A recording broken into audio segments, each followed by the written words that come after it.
is Valley News Live at 6. Good evening, everyone. A 78-year-old man is dead after he was assaulted by a caregiver at Mapleview Memory Care. That memory care worker is behind bars tonight. 59-year-old Rachel Cooper is being held on one felony count of endangering a vulnerable adult. It's deja vu for Mapleview, which has the center of another police investigation less than a year ago. Valley News Team's crime and safety reporter Bailey Hurley joins us live with the details. Bailey? Mike, Stacy, if you remember, it was just last October when another resident here, 80-year-old Robert McKinnon, walked out the front doors of the Mapleview Memory Care Center, and he was found 2 weeks later, just feet from where I'm standing now, dead.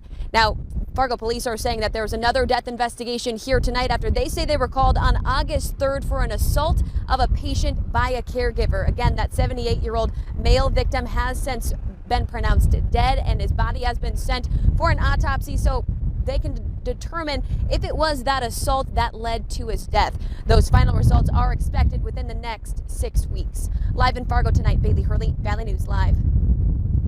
Thanks, Bailey. Police say the man's name will not be released until tomorrow to give family more time to notify loved ones. Now on to a Valley News Live investigation. Many questions remain in a case involving a Cass County deputy who was arrested for DUI with his 2 kids in the vehicle. Deputy Jacob Danielson was involved in a crash at Custom Express Car Wash in South Fargo earlier this month. He was arrested at that time for DUI with a minor present. Tonight, Valley News Team's Tom Tucker digs into the lengthy disciplinary files surrounding Danielson while he was employed with the West Fargo Police Department before his time as a Cass County Sheriff's deputy. Tom? Well, Mike and Stacy, the 190-page report details an internal investigation as well as numerous complaints against Danielson, ultimately leading to his resignation from the West Fargo Police Department in July of last year. Now, among the complaints, Danielson reportedly hit a pole while in a squad car and failed to report it. The documents also say Danielson threw away several items of potential evidence without asking.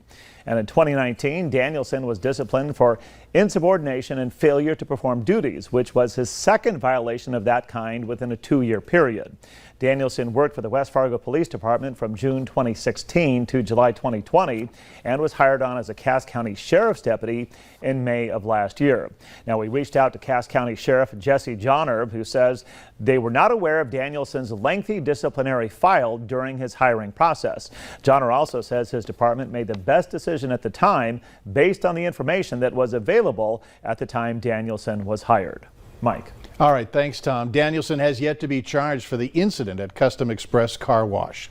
Our storm team is tracking a first alert weather day tomorrow, bringing the potential for severe weather. Joining us now for what you can expect is Chief Meteorologist Hutch Johnson. Hutch? Mike, thanks so much. Good evening, everyone. Indeed, we are expecting big-time changes. It all begins bright and early on your Friday morning. Right now, we have a few clouds to hot and humid air and windy conditions continue across the valley.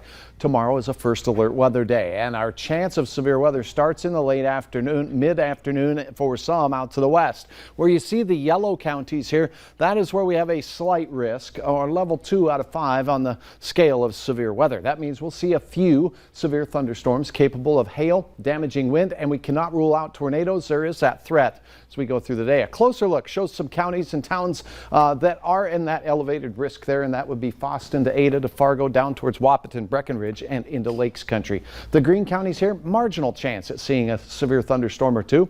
We'll keep you updated. Things are getting started out to the west right now. Big time changes going to bring us some much needed rain to the area. And a look at the timing. Afternoon thunderstorms here moving into the northeast direction as we go through the afternoon and early evening hours.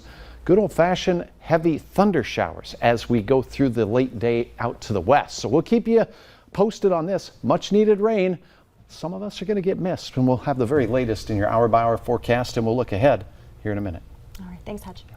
For more than 30 years, one family in Lakes Country has earned its money from Charlie's Tubing, a fun family spot where people could float down the Otter Tail River.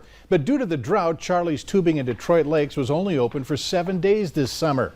All the family could do is watch as their livelihood dried up. People that come like every single weekend, and this is what they do for their summers, and you know, they haven't been able to do that, and yeah, a lot of good times lost. We're told that family members are hoping for a lot of rain and snow in the seasons to come so they have a river to try again next year. Applications are open for the North Dakota Ag Department's Emergency Water Supply Program. This program will reimburse livestock owners with water losses from the drought for 50% of costs for temporary water supply, equipment, and hauling. Up to $4,500 per person is available. You need to go to the Ag Department's website to apply. New information on the bus driver dispute in West Fargo. District reps say the issue is pay. The district provided us with a staff salaries list. According to the sheet, a first-time bus driver for this school year would be making $15.65 per hour, with pay increasing with experience. But that may not be good enough for the drivers. School officials say they've been working with the transportation department over the summer to find common ground, but a group of transportation staff has indicated they may not show up for their assigned shifts when school starts next week. The district is telling parents to have a backup plan. In a note to parents today, the administration says they're working hard to ensure all students can get to school, and they'll keep families up to date on disruptions. This story has attracted a lot of attention on our Facebook page. We encourage you to join the conversation as well. Now, it's not just West Fargo who needs bus drivers. The director at Valley Bus in Fargo says right now they're tight on drivers, but they can make it work for the start of school. In Moorhead, the district says they're looking for 3 more drivers. To the north, it's a different story. Dietrich Bus Service in Grand Forks has 21 drivers, but 35 routes. Grand Forks Public Schools has already been forced to combine some routes. In East Grand Forks, they need 1 to 2 more drivers, but say they'll hire as many as they can. Some of those companies are offering incentives like helping with daycare expenses and paying people to get their commercial driver's license. The quadruple murder trial out in Mandan is in the hands of a jury. Chad Isaac is charged with killing 4 people 2 years ago at RGR Maintenance and Management. Today, prosecutors started closing arguments by recapping what happened to victims Robert Faulkner, Adam Fuhrer, and Bill and Lois Cobb. Then she moved on to tell the jury how evidence in the case only can point to Chad Isaac. Then the defense attorney, Bruce Quick of Fargo, took his turn in front of the jury. He says his client is not guilty and said law enforcement rushed their investigation. Law enforcement believed they solved this crime in 4 days. Unfortunately, they didn't. They spent several months trying to prove that they were right. They weren't. They simply confirmed what they believed to have happened. Would ask that you find him not guilty on all charges. The jury will continue to deliberate tomorrow morning. They'll have to reach a unanimous decision, or the judge can declare a mistrial. Police locally are still looking for this man. They say he smashed out windows in several downtown Fargo businesses yesterday morning. The man is a white male. He was described at the time as wearing all black clothing.